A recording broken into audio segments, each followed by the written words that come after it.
Thank you, Ali, and thank you to Mile for hosting this webinar.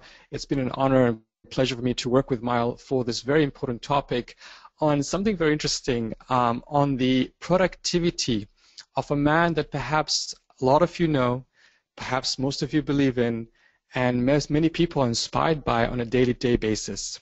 This is Prophet Muhammad, peace be upon him, what I call the most productive man that ever lived, and I'm going to basically justify this claim today by not showing how he was productive, but also understand some of the habits and routines that perhaps we can instill in our own lives in order to live healthy, productive lives. Whether you are a professional, an executive, a manager, a young professional, a stay-at-home person, whoever role you have, you will find something in the life of Prophet Muhammad, peace be upon him, that will inspire you to lead a healthy, productive life, and that's the goal of this webinar. So first of all, quick introduction. As Ali mentioned, that I've been working for the past 10 years on this topic of faith and productivity. Faith being an important part of our lives for most people.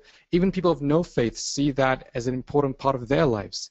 The question that I set out to answer is, how does faith inspire productivity? How does faith help us lead healthy, meaningful, productive lives for the past 10 years? And for us, the question is, what are the mindsets, the values, the rituals that inspire us to lead healthy, productive lives? And there's no better way to understand this than to understand some of the very important historical figures that basically perpetrate this faith and that brought this faith to the world, and understand their lives and how they lived their lives in order for us to understand the role of faith in inspiring us to lead healthy, meaningful, productive lives. Whether you're a Muslim or not a Muslim, you'll find this webinar presentation useful, practical, and something to learn from that will help you lead a healthy, productive life, as you say, inshallah ta'ala. So, first of all, let us talk about how we define productivity, what we mean by productivity. A lot of us think about productivity as simply output over input.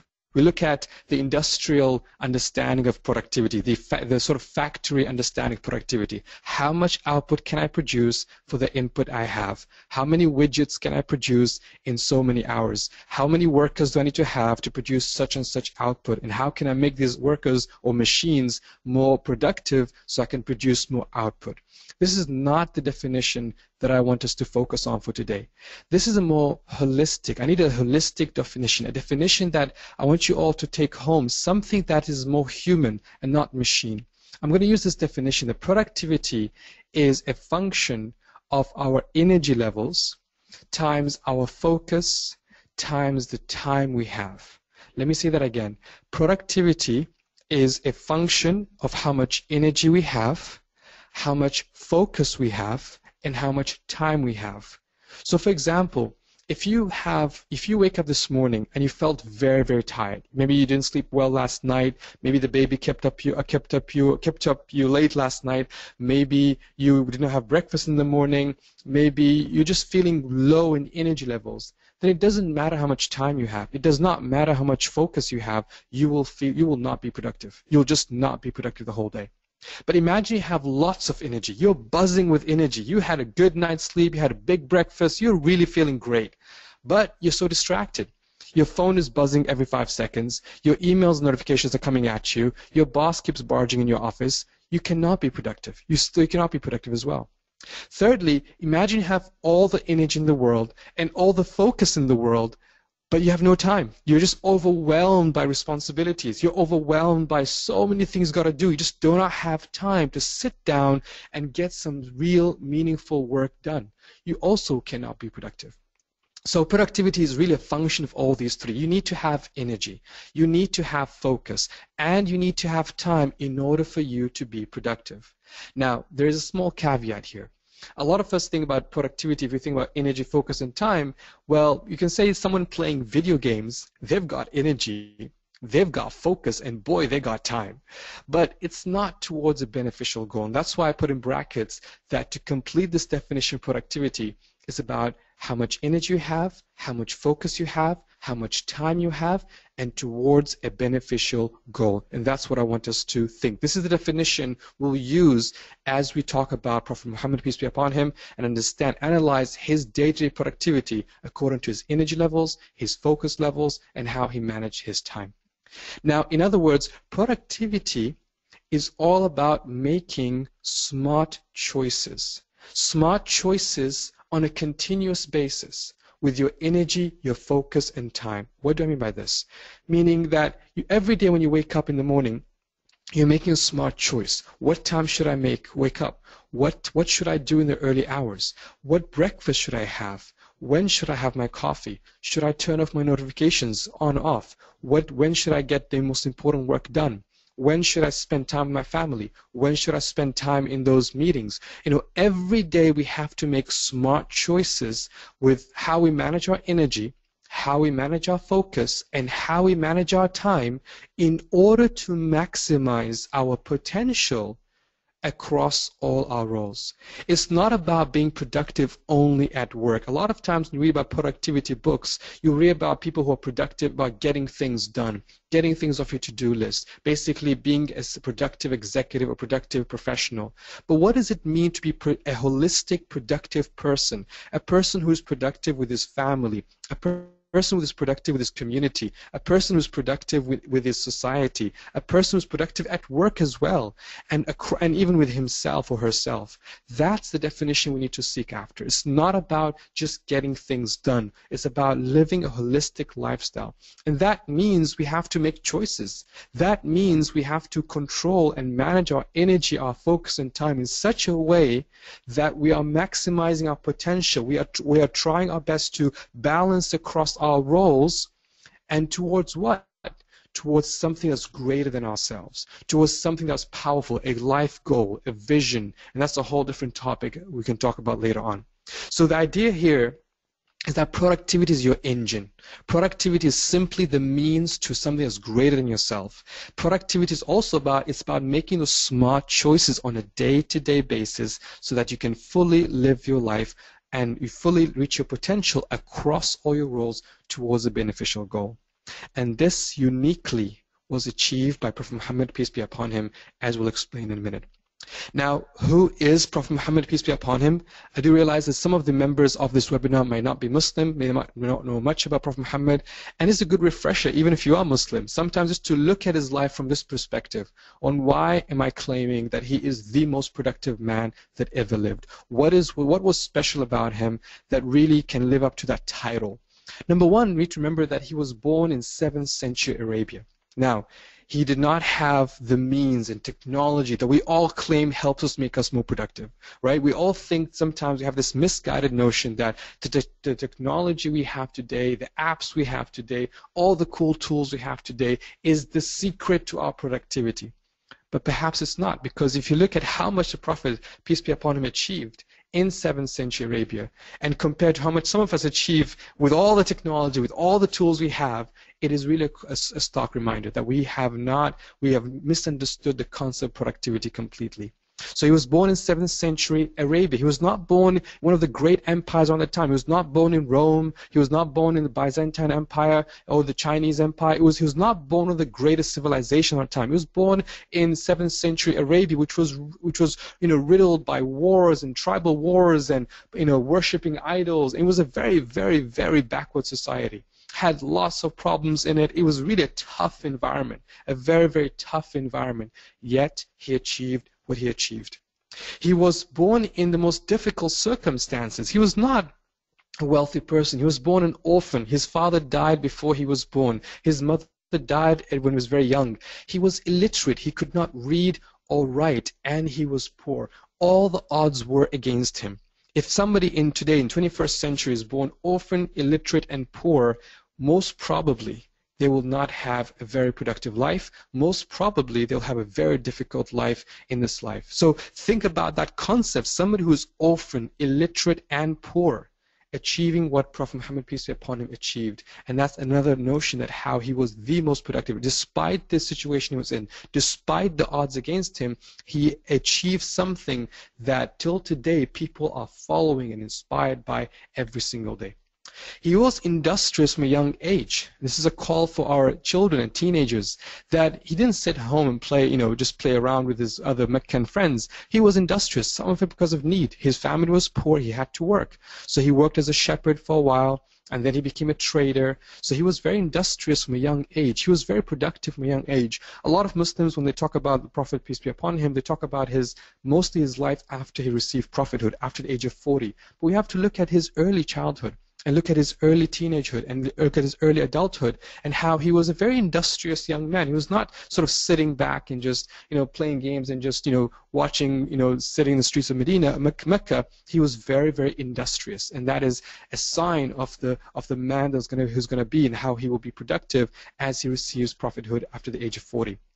He had impeccable characters and manners. His most notable sort of title is As-Sadiq al-Amin, the most trustworthy, the most honest, and that also comes across as very powerful. Sometimes, someone who's productive, sometimes they feel like they're very harsh or busy, or they never have time for you. Oh, they're just always, they're always like, in this tight robotic schedule where they cannot even fit you in because, sorry, I'm so busy. But he had beautiful character. He had time for everybody. And we'll talk about that as well as part of understanding his productivity. And despite all odds, as I said, despite his fact his people rejected him, despite the fact that his people wanted to kill him, despite the constant, oppression on his family and on his companions, he fulfilled his vision of bringing the faith of Islam to Arabia, and inspired millions to continue to fulfill his vision of bringing this faith to millions across the world. So that, whether you believe in him or not, whether you're Muslim or not Muslim, you should at least see the power of how this person who, against all odds, achieved so much. And that's why Michael Hartz, in his famous book, The Most Influential Man in History, he put Prophet Muhammad as the #1 most influential man in history for the reason that he achieved worldly success both in religious terms and in secular terms. And that was, that is this man who we're talking about today. So today is not about going through his biography. It's not about going through his lifestyle. It's about trying to understand what were those habits, those routines. Because a lot of times when you look at successful people, it's about those daily things they used to do. It's not about, those grand strokes of genius. It's about those small daily things, the daily help such a successful life and help the person achieve their day-to-day life. It's about what were the smart choices that Prophet Muhammad, peace be upon him, made on a day-to-day basis that manages energy, focus, and time in such a powerful way that he achieved what he achieved. And this is the sort of the cream or the crux of this webinar. It's not about going through the biography or talking about the Prophet's life. It's about really understanding in a typical day, from morning till evening, what was his typical day like? And then analyzing that routine from a productivity perspective. I've been reading a lot of productivity books. I've been reading a lot of expert books on productivity, self-improvement, how to manage your time, and so on and so forth. And really to look at his habits and routines from this perspective gives a very fresh look that I hope that will inspire you to, whether you're Muslim or non-Muslim, to look at this and think, this was something that I could learn from, and this is something I can instill in my life. So let's look at the Prophet's morning routine. We all know, the idea of morning routines, the power of morning routines. And let's look at this man who in 7th century Arabia completely turned, things around for Arabia, inspired millions to follow him. What was his typical morning routine? And if you're not Muslim, you're probably thinking, exactly, what did he used to do in the early hours? What made him so productive and achieve so much? And you'll be surprised. You'll be amazed at how simple his routine was, how fluid his routine was, how not stressed his routine was, yet he achieved what he achieved. And that's something that's very powerful for us to remember. So let's start off with the morning routine. And for those of you who are Muslim, you probably know that he will wake up in the early hours for the dawn prayer, the Fajr prayer. Now, he used to spend the night in worship, and then he would, just before dawn prayer, he would take a small nap. And we'll talk about his night routine later on. But he would wake up, his eyes wake up at dawn prayer with the voice of, the famous Muaddin Bilal, who would call out for the prayer. And then he would get up, he would get ready for the prayers, and then he would lead the prayers for his companions in his mosque. And then after the prayers, he would sit in the mosque, and either converses with the companions, or he just sits in contemplation, in meditation, in thinking about about the hereafter, and think about his role, what he has to do that day. But he would just sit in contemplation until sunrise. And then after sunrise, he would go back to visit his family. So he'd go and inquire about his family household, ask about his wives, his children, and just inquire about them. And then if he would ask them, is there anything for me to eat? I.e., is there breakfast, basically. He's asking for his breakfast around that time. He would say sometimes, again, remember, he was very poor. He was not a very wealthy man. Sometimes the Prophet would, his family would say, "O Prophet of God, we have nothing. We have nothing at home. There's nothing at home for you to eat." So he then says, "Okay, no problem, I'm fasting." And he would just start fasting that day. And then he would go back to the mosque and stay until sunrise. Now again, if you look at this morning routine, we'll analyze this later on, but just look at this morning routine, how it was very calm, very powerful, very sort of starts off with contemplation, meditation. Nowadays, read productivity books that talk to you about, in the morning hours, start your day with some meditative practice or thankfulness or gratitude. Well, he embedded that in his morning routine, and he inspired millions today. A lot of Muslims do this, wake up in the morning for the Fajr prayer, for the dawn prayer. Millions today to follow the same model, to follow the same routine, and to start off that morning in a very calm way. We're balancing between his spirituality, balancing between his physical needs, between his breakfast or not, and then starting his day early after sunrise, after he has his breakfast, goes back and start his day early in the mosque. And in the mid-morning, so he'll stay in the mosque, where this is where he has all his meetings with his companions, or sometimes delegations come from different parts of Arabia. So he would stay in that that morning hour till mid-morning, and then after around, let's say around 10 a.m. or 11 a.m., he would go on visits. So he'd visit his daughter, or he'd visit his companions, or he'd visit some of his community members, and he'll be seen in the streets of Medina. And this is another thing. We could do a whole webinar on the Prophet's leadership. That it was very active leadership. He was not sort of, I say, I'm the Prophet, people come to me. He was very out there in the community. He was walking through the streets of Medina. He was playing with the children. He was he knew the names of people and was inquiring about them, and he was getting involved with different sections of the community, whether the poor or the wealthy or the sick or the old, and that was just his character. And that's why people loved him so much around his life, basically. So he goes on his visits to his city. Now, I have to mention here that I'm talking about his typical day in the city of Medina. This is not his typical day when he was in Mecca. For those of you who are not Muslim, you probably know that Prophet Muhammad spent 10 years of his life in Mecca before he was basically persecuted outside that town. Then he moved to Medina and spent the rest of his life there is Medina. So this is a typical day in Medina, where things are more safe, things are more calm, things are more secure. So as at mid-morning, he goes on his visits, and then he fulfills some errands he has to do. He's a family man. He has responsibilities, so he goes, fulfills his errands, and then he takes a pause in mid-morning, sometimes around 10 o'clock, 11 o'clock, and there's a special prayer called Duha prayer. Duha prayer is a prayer that the Muslims are encouraged to do around mid-morning sometimes, and he would take a pause from that. And there's a very powerful hint here. Again, even if you're not Muslim, just the idea of learning that taking time out to pause and reflect in your day, to take some time out to pray. Now, for Muslims, we have the 5 daily prayers, and we have other prayers that we encourage to do. But even if you're not Muslim, just the idea of taking that time out to pause is a very powerful concept that helps in your productivity, that helps you make sure that you don't get swept away with all the different things you have to do.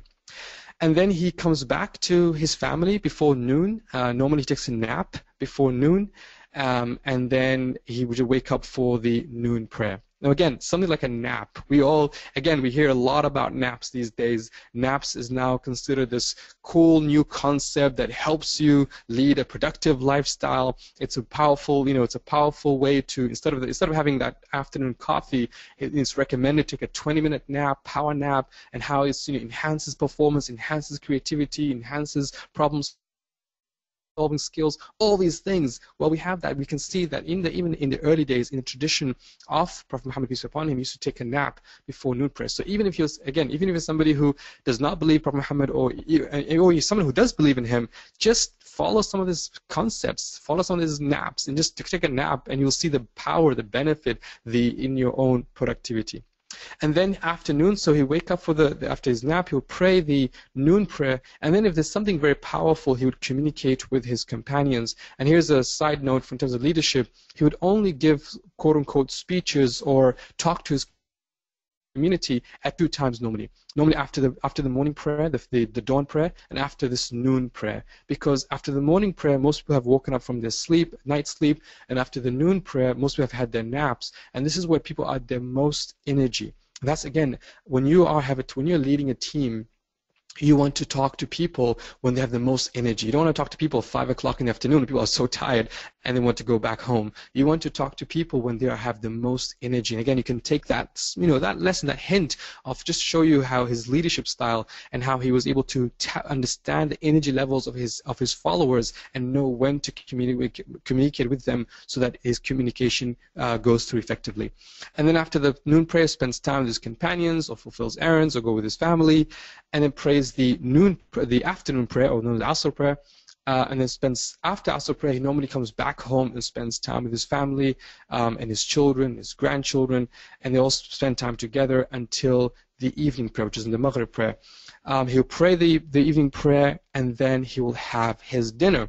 Now again, productivity lesson here. Just look at how many times I'm saying spends time with his family, spends time with his family. Just look at how much, even for somebody who achieves so much, you think that, sometimes we think we're so busy, we think that we're being productive by not spending time with our family or just focusing on our work. Look at how the most productive man that ever lived, the most influential man in history, the man who inspires millions till today, has time for his family, and has time for his community, and has time for his friends. I mean, that is a very powerful reminder. Sometimes we completely misunderstood the concept of productivity, and we flipped it upside down sometimes. So then he has dinner, early dinner, guys. So if you're having late dinners, some parts of the world where they have dinners around 11 o'clock or 12 o'clock, midnight, or late at night, well, that's not from the Prophet's routine. The Prophet used to have an early dinner, and again, that's healthy. That's how you maintain. You make sure that you sleep early. That's how you ensure that your metabolism has time to digest the food so that you can sleep more comfortably. So having dinner right after sunset, not late at night, basically. And then nighttime routine. So nighttime, he'll pray the night prayer, the Isha prayer, known as Isha prayer, is the last prayer, the last obligatory prayer of the night. And then he would sometimes spend time with his family companion, very little time, but mostly he sleeps right after Isha, right after the night prayer till midnight. So this is around 8 o'clock, 9 o'clock if it's in Medina, all the way till Isha, which all the way till midnight, which is around 12 to 1 to 12:30. And then he would get up for his sort of midnight prayers, or really a powerful ritual called Tahajjud prayer, which is him getting up alone in the middle of the night just to focus on his own spiritual. Remember, the whole day he's with his people. The whole day he's leading prayers, he's with his family, with his companions. So his only sort of me time, his time when he's kind of alone and just can really think deeply about things, that's in his midnight prayer. That's when after the Tahajjud prayer, when he wakes up on his own and he just prays in his own room. No, everyone else is asleep, and that's just a really powerful time. It's a very powerful ritual that he encouraged his followers to do as well, because it gives you that special time, from a spiritual perspective, to really think deeply about things and to meditate on the meaning of life and purpose, and lots of other benefits from there. And then sometimes he actually goes and visits the cemetery, and this is an interesting thing, especially towards the end of his life. He used to visit the cemetery, and actually he used to go there and pray for his companions. Now think about this from a leadership perspective. You have people who followed you and then who died. How many leaders, how many managers, how many executives would go out and sort of, be loyal to their team members, to their managers, executives, people who follow them, until even after they die? I mean, for me, that was a very moving example of servant leadership. Someone who really cared about his people, someone who really loved his people. Even after they died, he would, go to the cemetery and pray for them. I mean, this is a really powerful reminder. Sometimes when we are running companies and we're in corporate environments, we sometimes forget that we're dealing with people who have happy moments, sad moments, people who live and they die. And sometimes executives, we tend to take away this human element away from our leadership, so we become almost like these selfless, heartless human beings. But the Prophet's leadership, he's shown us that he would be loyal, and he would care, and he would really care about others even after they die. I mean, that's a really powerful reminder and a powerful example of how to care and lead people and to show to people that you genuinely care about their well-being. And then he would comes back, and then he would stays up in this night, so from midnight until the last sixth of the night. So if you divide the night into 6 parts, the last sixth of the night he takes a nap just to recover from his sort of deep nighttime ritual, and he would start all over again. So just think about that for a minute. That's the routine. That's a typical day in the most productive man ever lived's lifestyle. Now you might think, that sounds simple. That's really there's not much to it, but this is the man who achieved all of that. He's the man who inspired a whole movement. This is a man who till today people revere and love and continue to fulfill his vision. I mean, there's something powerful. So let's analyze his routine according to the definition we spoke about: energy, focus, and time. What was the Prophet's energy like, and how he manages energy? What was the Prophet's focus like, and how he manages focus? And how did the Prophet divide up his time? And this will help us also understand and learn some practical lessons that we can implement in our own lives. So let's look at the Prophet's energy. Number one is that we can tell that he really drew energy from his spirituality. And this is not something that's unique to Islam and Muslims. We have to understand that we are spiritual beings. There's a great website called The Energy Project by Tony Schwartz. And Tony talks about the idea that spiritual energy is a core component of human beings. And if you want to engage your employees, or if you want to be more engaged in your life, you have to understand, you have to tap into your spiritual energy. And spiritual energy can be divided up into things like, number one, the meaning and purpose behind what you do, and number two, the rituals and the values that you carry that help you basically live a better life, that inspire you to live a better life every day. Prophet Muhammad, peace be upon him, he drew energy from his spirituality. He had a rigorous spiritual routine. We look at the 5 daily prayers, the extra prayers to do, that deep night prayer, tahajjud prayer, and he was always conscious of his spirituality. We see him; his tongue was always, remembering God, or talking about God, or inspiring others to follow God. So his spirituality was his main drive, and he drew a lot of energy from that. And that's because the meaning and purpose behind what he did was very, very clear.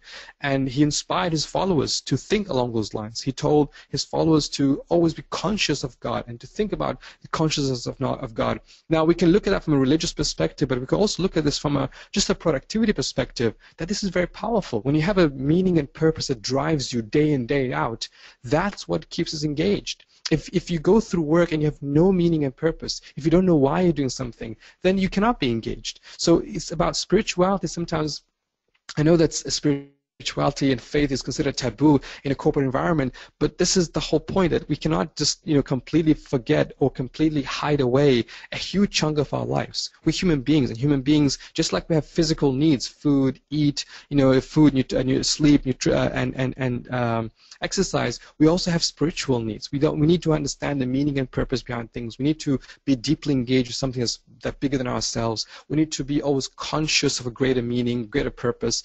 And the Prophet, peace be upon him, taught us that just from his own lifestyle, just from his own example. And that's what we want to look at.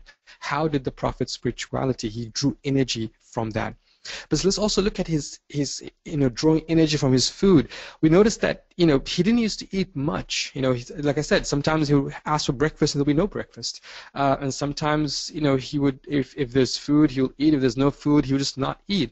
The Prophet's wife, Aisha, peace be upon may God be pleased with her, used to say that there would be 3 nights would pass and we would not even cook anything in the Prophet's home. So just to show you this, how little food there was.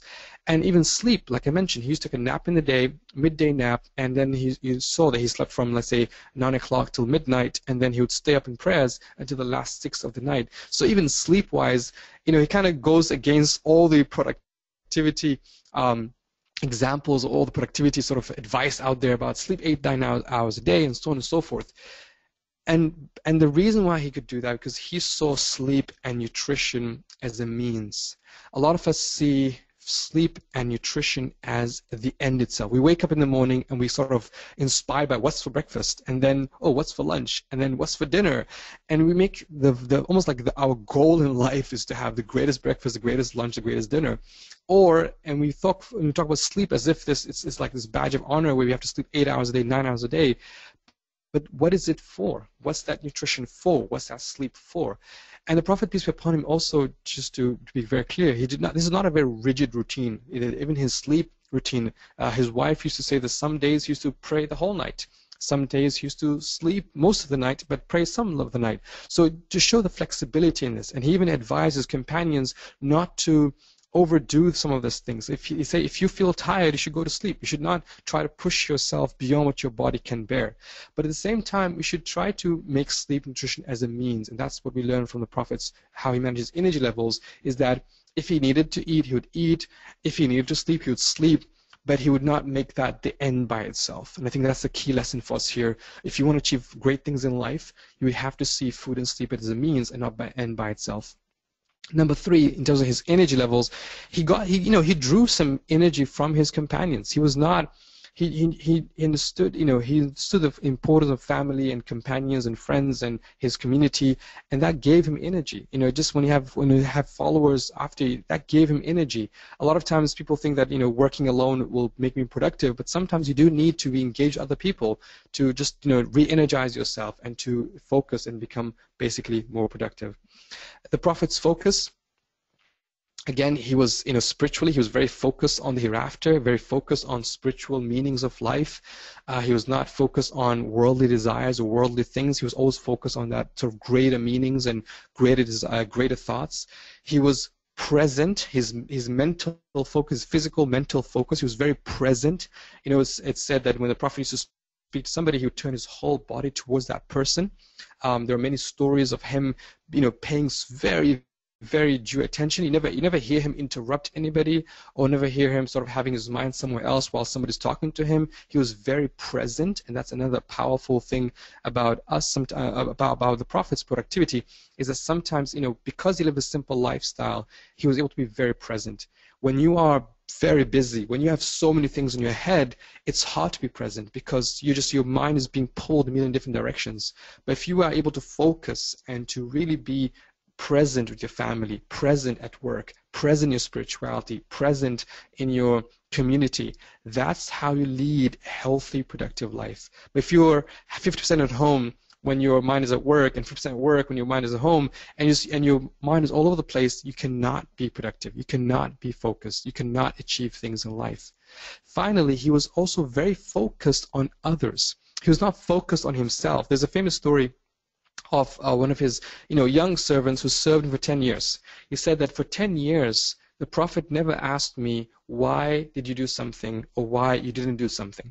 And initially when I first thought of the saying, I thought maybe perhaps the Prophet, why he had it like a laissez-faire, perhaps management style. But I actually realized that he was talking about his servant, and his servant means he had to take care of the Prophet's personal needs. And the Prophet never asked him anything. So it was almost like for 10 years, imagine, he never cared about himself. He never cared about, focus on himself or focus on fulfilling his own desires. He was always focused on others. He was always focused on his people, his family, his companions, and like I said, even people who passed away, and even people who came after him, he always referred to them in a loving way. He was focused on others. And that's a powerful reminder sometimes that being productive should not be a selfish endeavor. It should not be me, myself, and I. It should be about being productive for the hereafter, being productive for others, being productive for my community, being productive for my family, being productive for my society, being productive for my country, for humanity. That's when you reach a higher level of productivity. But if it's all about you, if it's all about me, myself, and I, that's when we lose that. That's when you lose that focus. That's when it becomes, productivity can become this. This turns into a machine and not a human being, basically. Finally, the Prophet's time. Again, spirituality was a huge part of his time, but at the same time, he took time out for his personal needs, physical needs. He was not this sort of aesthetic person who would just stay in a closed place and not talk or not eat. He would pray, he would eat, he would sleep, he would nap. He took care of himself. He would be with his family. So he took care of himself, and he dedicated quality time for his family and his friends. There's a great book. I can't remember the title. I think it's called by Dr. Stewart, on living an integrated life or leading an integrated life. And there's an exercise there where you draw 4 circles. You draw your home circle, your personal circle, your work circle, and your family circle, and your community circle. And it says how well integrated is your life across these roles. And really, the Prophet really integrated his whole self. He lived an integrated life, and not this life where his home life was completely different from his work, from his community life, different from his personal life. It was all integrated, and that's something that's is powerful when it comes to how you divide up your time and how you manage your time for the sake of productivity. So to wrap up, what does this mean for me and you? What does this mean in terms of how we lead our life? What practical lessons can we take from the Prophet, peace be upon him's life, that would really inspire us to lead a healthy, productive, meaningful life? So I want to give 4 lessons, just leave you with 4 main lessons that I hope that will help you, just give you a hint of where to start. And I really encourage you to study more about this, about this Prophet's life, because there's a lot we can learn, there's a lot we can decode. It's just that we need to look at his lifestyle from that perspective. So number 1, start with your morning routine. Really start your day with a powerful morning routine. And there's a great book called What the Most Successful People Do Before Breakfast, and it's a lady by Laura Vanderkam, and she said that if you can make over your mornings, you can make over your life. And I really believe that. If you really start your day right, start your day with prayer, start your day with having healthy breakfast, start your day with exercise, start your day with just spending time in contemplation and thinking and planning. If you can make over your morning, instead of waking up to check your phone, instead of waking up with emails and stress of work, start your day and really own that first hour in the morning. You will find that it's a very, very productive day. There's something in productivity circles called the success momentum. The idea, if you start on a right foot, if you start on a great morning routine, it kind of gives you success momentum to push for the rest of the day and be productive the rest of the day. But if you start on the wrong foot, if you wake up stressed out, if you wake up checking your phones, if you wake up, really stressed out, you cannot achieve what you set out to achieve, because your mind will be already in a million different directions. So start with your morning routine. Build a healthy, productive, focused morning routine. Number 2, set boundaries across your roles. Really have clear boundaries of, when you'll be at work, and when you're at work, be fully focused at work. When will you be at home? And when you're at home, you're fully focused at home. When will you be with your community? When will you be with yourself? And really set really clear boundaries so that if you do not set these clear boundaries, someone else will. Someone else will push the boundaries and just trample all over you. So you have to set boundaries. The Prophet had very clear boundaries. There's a very famous story, just quickly, where one day when he was spending time with his family, with one of his wife, his neighbor came over and said, "Oh, Prophet, I've got a really great, sort of soup that I want to give you." And he said, "Is my wife invited?" And he said, "No, just you." He said, "Then I'm not coming."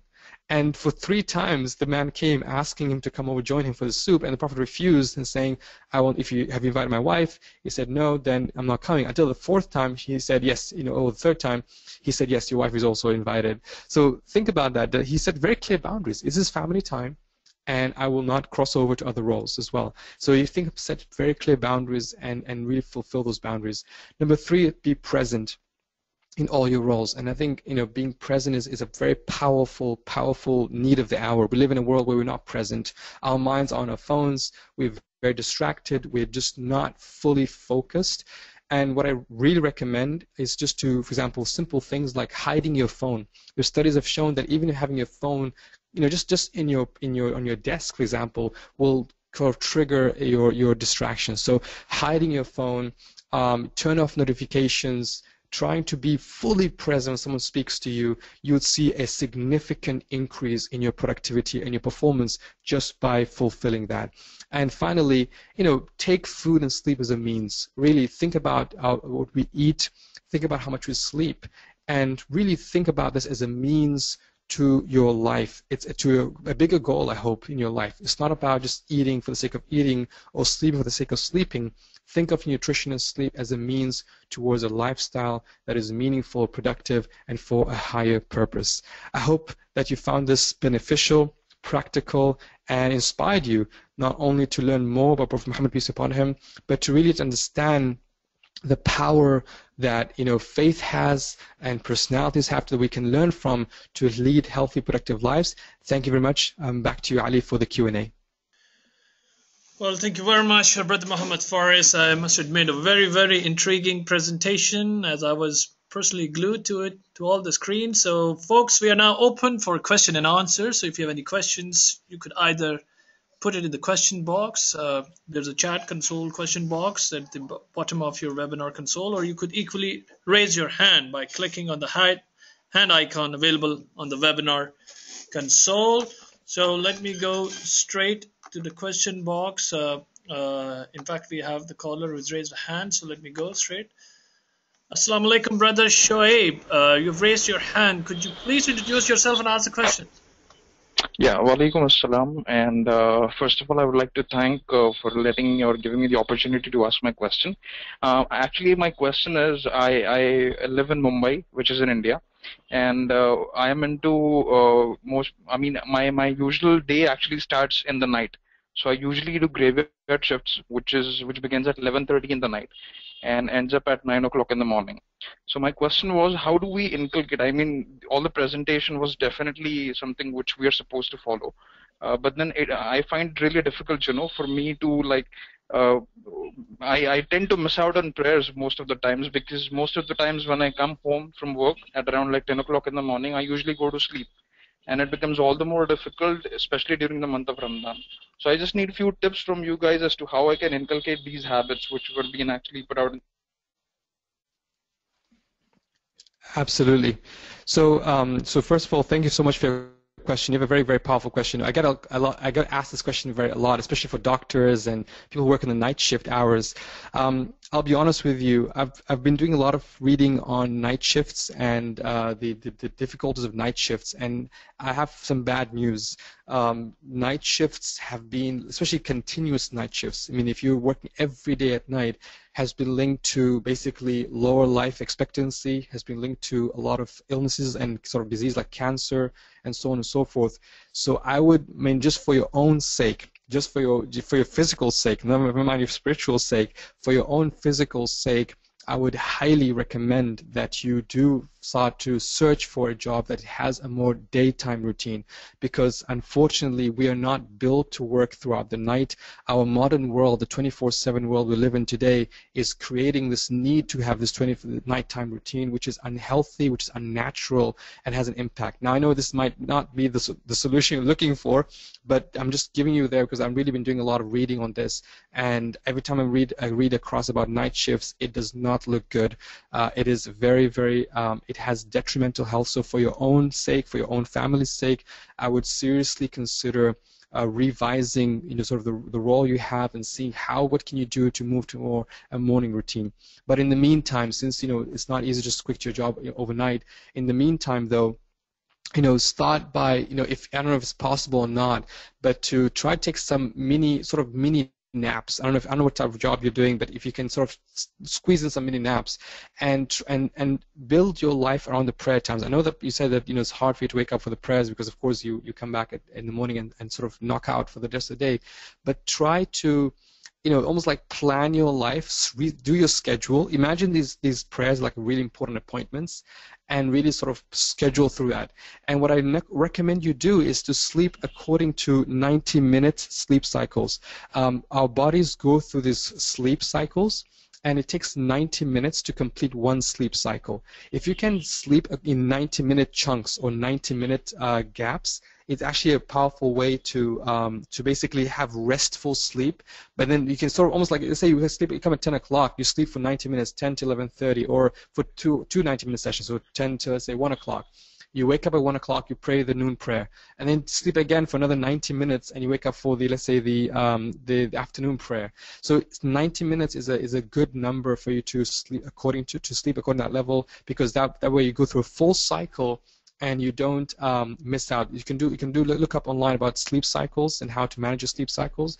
That's in a way the temporary solution that I can give. But like I said, overall, from a bigger picture perspective, it is worth, for your own health, for your own physical well-being, for your own family, for your own spirituality, it is worth considering and looking for something that is not tied to nighttime on a continuous basis. Like I talk to doctors a lot, and for doctors at least, it's not every day they have to do nighttime shifts. Some days they do nighttime, some day morning shifts. So at least for them, it's easier to manage. But if it's continuous, for years or months or weeks, then this is something that's very worth revising for. Well, thank you so much, Brother Faris. It was a talking pleasure to you. Thank you so much. Jazakallah khair. Thank you. Thank you very much, Brother Shoaib, for the question. We have a number of questions also in the question box now. There's another one, interesting one. Have you ever come across any references about Prophet Muhammad, peace be upon him's routine for doing physical exercises like brisk walk, jogging, or riding, etc.? Absolutely. So we have to remember the Prophet used to live a very active lifestyle, because again, in those days they didn't have what we call them comforts. I call them, these are detrimental to our health. The cars and the the air conditioned sort of facilities we have, which is a blessing, of course. But he's a very active life. So he used to walk in the cities of Medina. He used to ride his horse, camel. He used to you saw him in the morning. He didn't sit in the mosque all day long. He used to get up after mid-morning and go into the town, and sometimes he go to as far as Quba. If those of you have been in Medina, Quba and the Prophet's mosque used to be, it's quite a distance by car. Imagine someone by camel or by sometimes, by other means. So he used to live an active life. So he did not need a sort of, the way we have to almost build in half an hour exercise in the morning, or build in half an hour gym membership in our lives, because we live very sedentary life.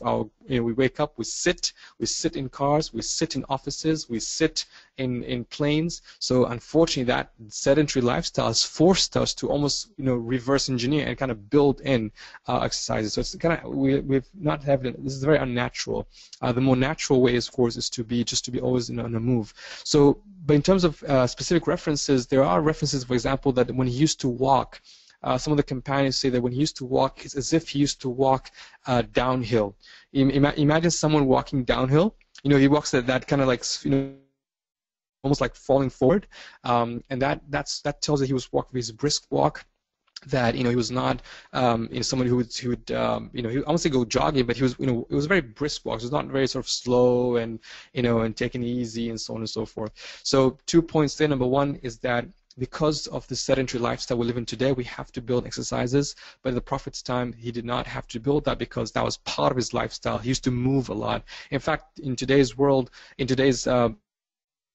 sort of exercise experts would say that just moving, if you just stand up every hour, or if you just move around every 10 minutes, that's pretty good. That's actually considered you don't have a sedentary lifestyle.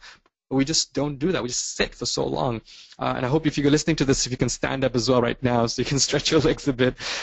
Second thing, of course, is that, like I said, that there are references that he used to have this brisk walk, and of course he used to encourage his companions to be active. He didn't sort of make them sort of sit all day long. His speeches were very short, not very long. So there are many little references like that refer to just how active lifestyle they used to have, basically. Thank you very much. Another one from Zohair Yassin.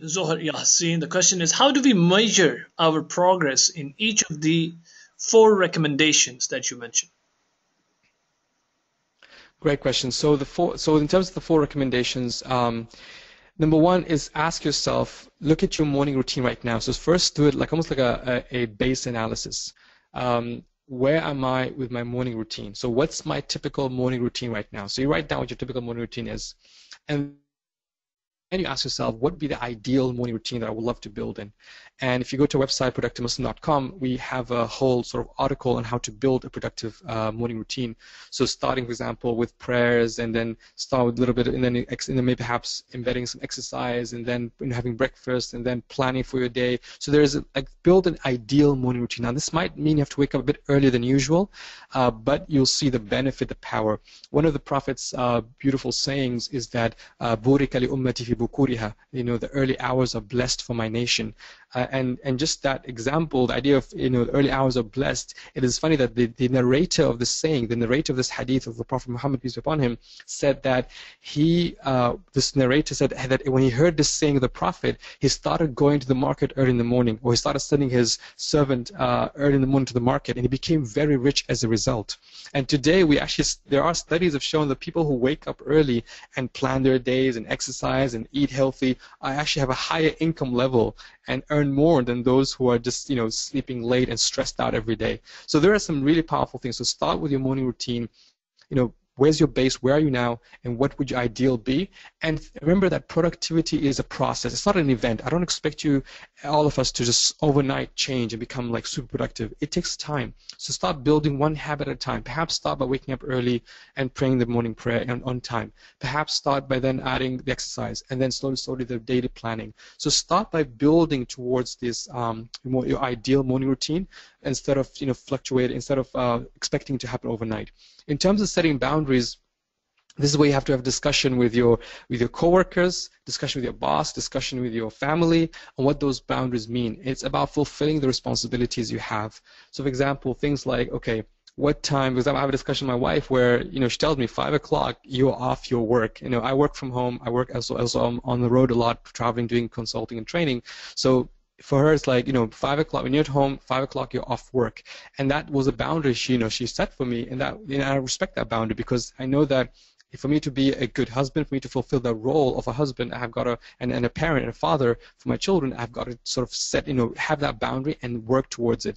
Now, it's tempting to, just 5 more minutes and 10 more minutes, and it doesn't matter. This work is so important, but when you really set those boundaries, respect these boundaries, you'll see that your family is happy, your work is happy, people respect you. There's a great book by Clay Christensen about how to measure your life, and he was talking a story where he was a consultant. And in a very important sort of project, like a client, very important client was coming to meet him. And he's like, "Can we meet on Saturday?" And he said, "Oh, I'm sorry, Saturday is my family time." Now imagine someone, a partner at that level, a consultant with people like, very important client, very multi-million-dollar deal, and he's saying, "Sorry, it's my family time." And the guy was first shocked and was angry. And they came back and they said, "Oh, okay, fine. What about Sunday?" He said, "Sorry, Sunday is my time with God." He's a Christian. He goes to church on Sunday. So, he set those boundaries. Now, of course, his client was not very happy, or his partner was not very happy, but people respected him. And I think sometimes we have to almost set those boundaries and make those choices. And I'm sorry, this is family time. Oh, sorry, this is my work time, and set those boundaries. Number 3, being present is again, asking yourself, just observe yourself. Sometimes I just observe myself. I'm with my child, and I see myself using my phone, and I just like, oh my goodness, what am I doing? My child is tugging at me, wanting to play with me, and I'm here on my phone. So sometimes just trying to remind yourself, and like I said, hiding your phone, putting things away, being present. Sometimes when you see your mind wander, like let's say you're talking to somebody, or someone is talking to you, and your mind is wandering, almost like bring yourself back. One thing I do sometimes is take a pen and paper, and I write as the person speaks, so that forces me to focus on what they're saying. And maybe sometimes even repeat what they said. Hey, is this what you meant? To be very clear. And finally, in terms of food and sleep, again, look at what you're eating now. Look at the food you're having now and saying, how is this food impacting my productivity? When I have burgers for lunch, what do I feel after lunch? Most probably very, very tired. When I don't nap in the day, what happens by 5 o'clock? I'm probably very tired. When I wake up in the morning and I have unhealthy breakfast, or I skip breakfast, what happens to me? So think about linking your food and sleep to your energy level. Sometimes we talk about food and sleep from a just health perspective, but I personally like to think of food and sleep from a nutrition, from a performance perspective. What would be the optimal food and sleep that will help me perform at my highest self, at work, at home, in my family, spiritually, physically, socially? I think if you start thinking about food and sleep from that perspective, it really turns it becomes a whole different lifestyle that I hope that all of us follow, inshallah. Hey, thank you very much. I'm just looking at the time as you press on time, but we have a number of questions, so let me go straight to the question box. One from Mr. Arif Hussain. What do you think was the most important habit of our Prophet Muhammad, peace be upon him, in terms of productivity? That's a very good question. I think, perhaps I guess for if you look at his life, what he used to enjoy the most, what he used to really, really make sure that he doesn't miss, and I think it's the night prayers, the tahajjud prayers. He would get up in the middle of the night when people are sleeping, his wife is sleeping, his family is sleeping, his companion, perhaps some of them are sleeping, and he would wake up and he would just spend that quality time. A lot of us sometimes we think from a logical perspective, and by us I mean a lot of Muslims, as we try to embody some of these rituals, we think that nighttime ritual, that tahajjud prayer, or the after late night prayer, we think that is sort of, it will impact our performance in the day. We think that that will make us tired in the day.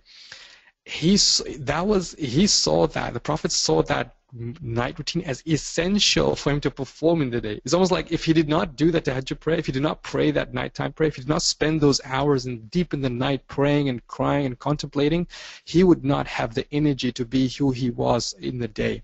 And I think that is a lesson from a spiritual perspective, of course, now, that sometimes we tend to sort of analyze things from a logical perspective. If I wake up midnight and I spend, an hour or two praying, that's 2 hours less sleeping, therefore I will be tired in the day because I didn't have my 8 hours sleep. So we kind of analyze things logically. And we forget that sometimes the spiritual part of us, we human beings, we have two parts to us. There's a body and there's a soul. And just like you take care of your body's needs by food, by sleep, by exercise, your soul has needs as well. And the way you fulfill your soul's needs is, number one, by meaning and purpose. Number two, by spirituality, by rituals that you pray, the prayers and so on and so forth. And that's whenever the more you fulfill your soul's needs, the more you'll have that energy to basically to pursue your day in a very productive way. So I think that would be my answer. I could be wrong, but I really feel that that's the most powerful routine he used to have, and it had and it was almost like essential for him to perform as he performed every day since he received the prophethood.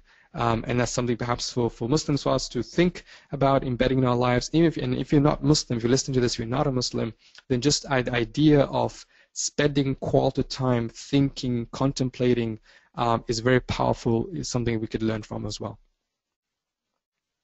Thank you very much. We have another one from Mr. Patel Anas. The question is, why the recommended 8 hours sleep does not work in your view?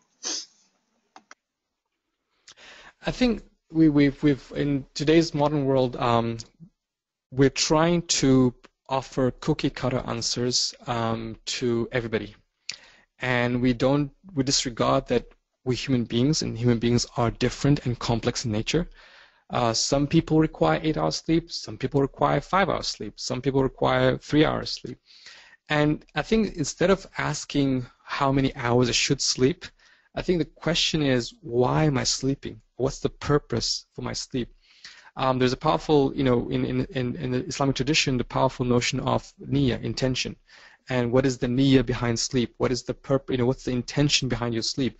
And I think that's kind of the question we have to ask, instead of how many hours should I sleep. Now, if you're sleeping simply for the sake of, I'm going to sleep 8 hours, 9 hours a day in order so that I ensure or I try to prolong my life as much as possible. Fine, that's great. That is your your purpose. That is your intention for sleep. You want to make sure sleep helps you live as long as possible.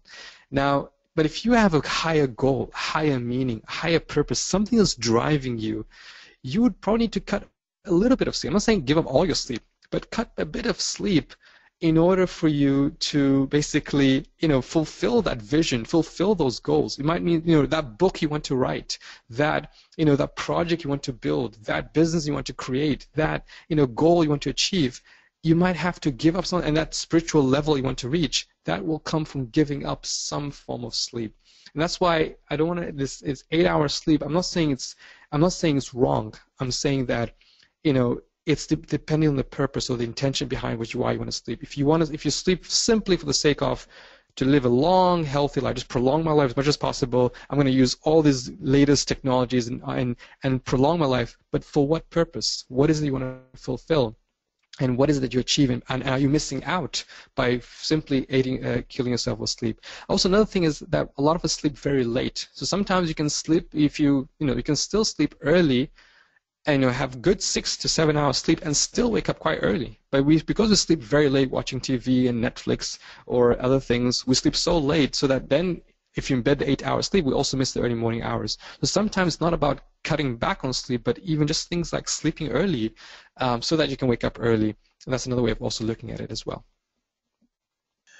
Okay, another short question, looking for a short answer from Muhammad Ali. Brother Faris, what is your practical routine? Coming straight to you, Brother Faris. Morning routine.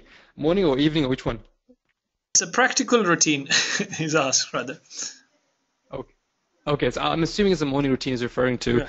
I mean, for me personally, is I wake up about, I sleep very early, so it's like 8 o'clock, 9 o'clock. I wake up around 4 o'clock. I pray the Fajr prayer, the Tahajjud prayer sometimes. I spend time reading. This is the time where I kind of get quiet time to read and to sort of plan my day. Sometimes spend that time writing, and then I would go to the mosque, pray my Fajr prayer, spend in time in the mosque in remembrance of God and in reciting Quran until sunrise. After sunrise, I would go to the gym, do exercise, come back home, have my breakfast, spend time with my family, and then start my day around 8 o'clock in the morning to basically to work on the Productive Business Company. Thank you very much. We'll take two more questions quickly. One from Mr. Arif Hussain once again. Please explain, how can we divide the nights in 6 parts? The number of hours change with seasons. That's fine. So basically calculate when is sunset in your home city and when is sunrise. So how many hours between sunset and sunrise, regardless of the season, regardless of the day. Just, each, so let's say this week, when is sunset, when is sunrise, and then divide those total number of hours, add them up between sunset and sunrise, divide them into 6. So for example, let's say for argument's sake, is 6 p.m. is sunset and 6 a.m. is sunrise, right? So there's 12 hours between sunset and sunrise. Divide them into 6. So that's 2 hours. So basically you sleep until midnight, which means you sleep until 12 o'clock.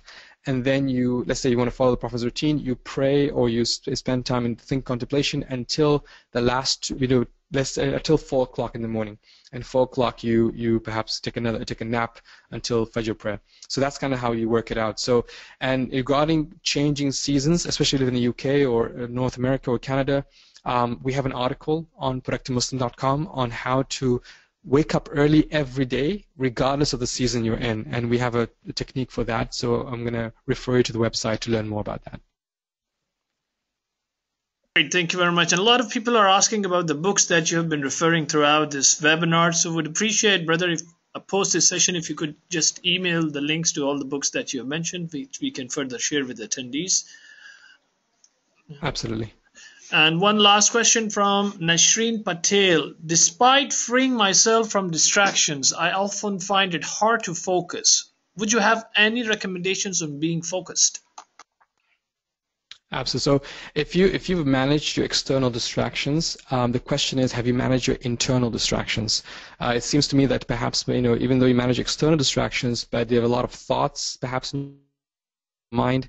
You have a lot of things in there's a lot of things in your life that you're overwhelmed with. So what I recommend is to use, personally I use David Allen's methodology, the Getting Things Done methodology, which basically first is do a mind sweep where you kind of write down everything you have to work on, everything that's on your mind right now, and ask yourself 4 questions. What will I delete? What will I defer? What will I delegate? And what will I do? So 4 questions: delete, delegate, defer, do.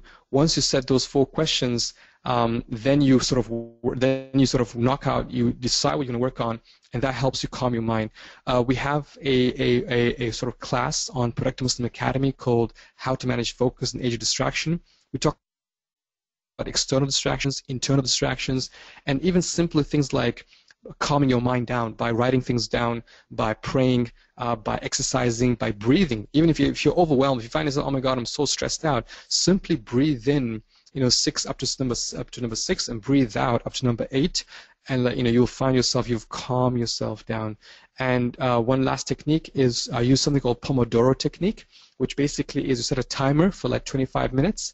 And you focus on a single task within 25 minutes. Could be, I don't know, doing laundry or working on a report or, folding ironing something, whatever it is, any task, you focus on a single task without being distracted for 25 minutes. And that's a great way to sort of not try to do everything at one time. So I hope that answers your question. But of course, we're happy to support you, to support you other basic tools that help you focus as well. Well, that really brings us towards the end of the webinar. So thank you very much. Any concluding remarks that you would like to give before we dismiss out, Brother Faris? So first of all, thank you so much to Mile for hosting this webinar. I really enjoyed it, and thank you for all the attendees who've turned up for this webinar and some very, very deep, great questions. I guess my remark is to always start thinking about the link between faith and productivity, faith and self-development. This is what we've been focusing on for the past 10 years, and there's a lot that we can delve into. I know people, unfortunately, they take faith as a taboo in the executive and corporate environment, but it's really something that we still need to start delving into, because there's so much we can learn from, regardless which faith background you have, and the mindsets, the values, the rituals, and of course, for Muslims, to refer back to their tradition. There's so tradition in the Quran, in the life of Prophet Muhammad, peace be upon him, and it's about time for us to uncover those hidden gems and treasures that will help us lead healthy, meaningful lives. And I hope that we can all be part of this.